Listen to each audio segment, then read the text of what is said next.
So wellness clinic వీక్యూరాలో surgical and non surgical processes కూడా అవుతుంది. వీఎల్లో ఓన్లీ నాన్ సర్జికల్ ప్రాసెస్ అండి. Okay. There is nothing a surgical process అనేది మనం ఎంకరేజ్ అసలు లేదు మన దానిలో. ఓన్లీ నాన్ సర్జికల్ వేస్లోనే we'll remove the fat. So what is the difference from other clinics? Gold అని వెయిట్ లాస్ క్లినిక్స్ వచ్చేసాయి, మీరు వెల్నెస్ క్లినిక్ అని కూడా పెట్టుకున్నారు and you have set the reason.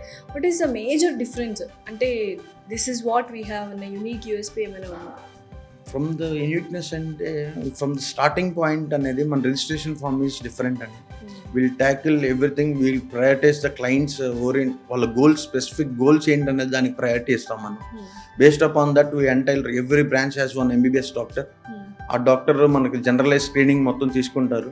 తీసుకున్న తర్వాత will have some lab test. మనకు త్రూ ఒక సెషన్ జాయిన్ అయిన తర్వాత వెయిట్ లాస్ అయ్యేటప్పుడు కొంతమంది ఇంబ్యాలెన్సెస్ వస్తారు, బౌన్స్ బ్యాక్స్ ఉంటాయి. Will tackle according to that to take parameters. Thyroid conditions ఉండొచ్చు, కొంతమందికి అన్నోటిసబుల్ ఉండొచ్చు. Will dig out the reasons what behind, ఏమున్నాయి, ఎందుకు అవ్వట్లేదు అనేది కంప్లీట్గా మనం చెక్ చేసుకొని బేస్డ్ అపాన్ ద ప్రాసెస్లో మనం దానికి ఇంప్రూవ్మెంట్, యాడింగ్ కానీ సప్లిమెంట్స్ కానీ వీళ్ళు యాడ్ చేస్తూ ఉంటాం.